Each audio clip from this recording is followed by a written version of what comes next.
আজকের বিশেষ সংবাদ, চাকরি দেওয়ার নামে সৎ ভাইয়ের ও সৎ মায়ের উপর ঘুষ নেওয়ার অভিযোগে হাইকোর্টের দ্বারস্থ ছেলে তৃণমূলের বিধায়ক জেলা নেতৃত্ব পথের কাঁটা এখন রানীনগর ব্লকের বিধায়ক শৌমিক হোসেনের এরকমই খবর উঠে আসছে।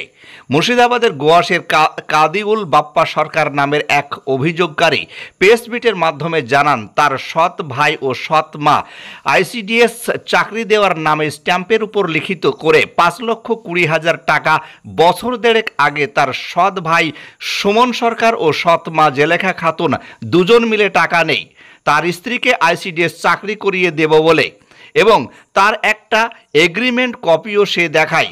সেই এগ্রিমেন্ট কপিতে দেখা যায় সুমন সরকারের বয়ানে রানীনগরের বিধায়ক শৌমিক হোসেনের অফিস সহকারী টাকা দেওয়ার পর থেকে বিভিন্ন সময় চাকরির বিষয় বললেও বিভিন্ন অজুহাতে এড়িয়ে যায় সুমন সরকার।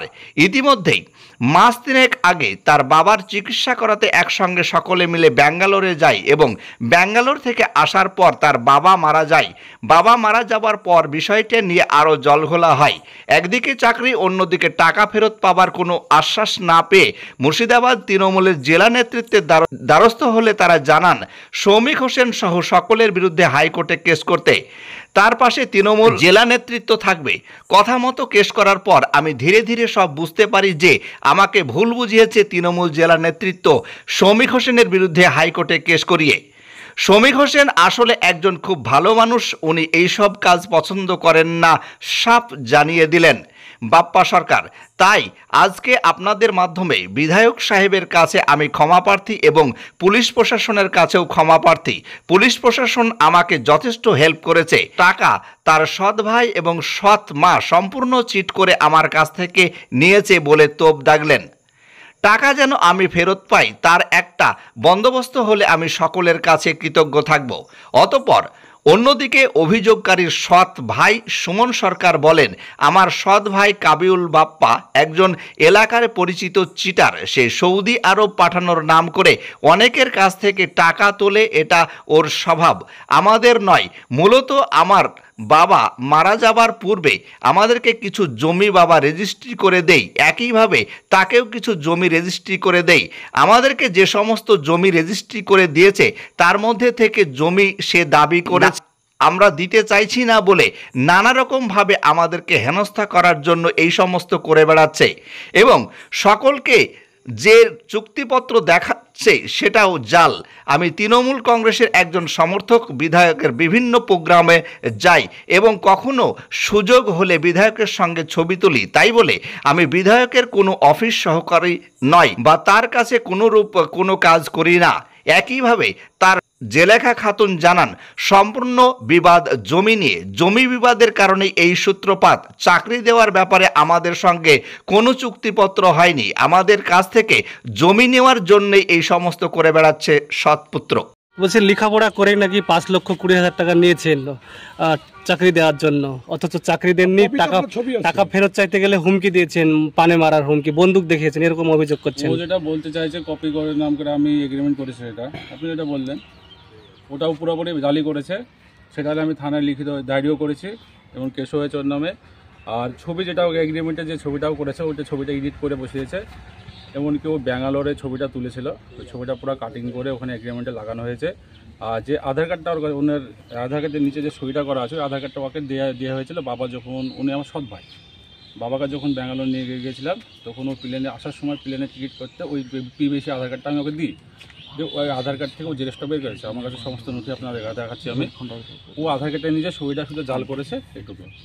আর আমার নামে যে অভিযোগটা ও করেছে, ঠিক আছে, এটা পুরোপুরি মিথ্যে করেছে।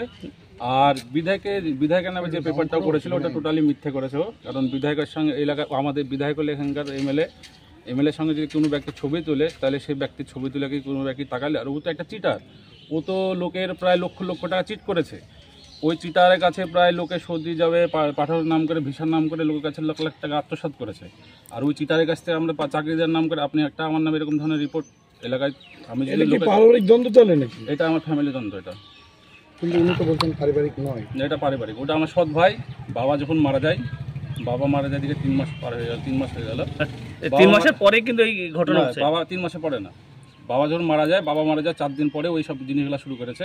এমনকি আমাদের থানা ওই কোর্টে মিথ্যা অভিযোগ প্রচুর অভিযোগ করছে, এগুলো ফলস। তারপর ও যেটা করেছে, আবার আপনাদেরকে যেটা বলছে আমরা এগ্রিমেন্টে ওর কাছ থেকে 5,20,00,000 টাকা নিই, 5,20,000 টাকা নিই, ওই ডেটে আবার বলছে ও আরেকটা কেস করেছে বাবার নামে, ওই ডেটে নাকি বাবাকে 6 লক্ষ টাকা দেয়। এটা আপনার পুরোপুরি মিথ্যে করেছে। আর ওই তো প্রচুর টাকা লোকের আত্মসাৎ করে বসে আছে। হ্যাঁ, আমার কাছে আছে। নাম পরিচয়? আমার নাম সুমন সরকার, আমার বাবার নাম ঈশ্বর সরকার মৃত, আমার বাড়ি গোয়াস। আমাদের এমনি অনেক বেকারত্ব, আর এইভাবেই যেমন শিক্ষামন্ত্রী পার্থ চ্যাটার্জি এইভাবেই কিন্তু টাকা নিয়েছেন। আমরা দীর্ঘদিন চেষ্টা করে করে করে করে 35 বছর প্লাস আমার ওয়াইফের বয়স হয়ে গেল, চাকরি হয়নি বলে বাধ্য হয়ে আমাকে ওই রাস্তায় জমি বিক্রি করে আমাকে টাকা দিতে হয়েছিল সুমন সরকারদেরকে, টাকা চাকরি পাওয়ার জন্য। জানো, সুমেনের নামে এখন পর্যন্ত মানে কমপ্লেন কোথাও হয়নি। মানে আমি, হ্যাঁ,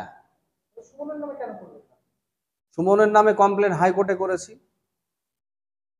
এবার আমি ভয় পেয়েছি, সুমন আমাকে ভয় দেখিয়েছে। সুমন এবং সুমনের ভাই এবং সঙ্গে আরো 5-7 জন ছিল। যেদিন রাত্রি 10টা নাগাদ সুমন সরকারকে বাজারে আমি টাকা পয়সা চাইতে যাই, গোয়াস বাজারে, বলে যে চাকরিটা তো দিতে পারলি না, তাহলে টাকাটা আমাকে ফেরত দেওয়ার ব্যবস্থা কর। তখন আমাকে রীতিমতো বন্দুক দেখিয়ে, পিস্তল দেখিয়ে আমাকে ভয় দেখিয়েছে, একদম প্রাণে মারার হুমকি দিয়েছে। একদম গোয়াস বাজারের ডান দিকে ঢুকতেই যে প্রতাপ সাহার বাড়ি আছে তার কোনাতে, ওই রাস্তাতেই আমাকে একদম বুকে পিস্তল ধরে একদম হুমকি দিয়েছে যে আমাকে প্রাণে মেরে ফেলবে।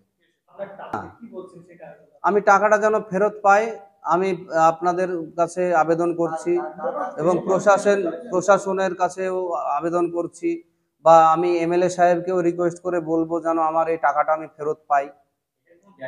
আমার 2023 সালে, এই হচ্ছে তার এগ্রিমেন্ট কপি।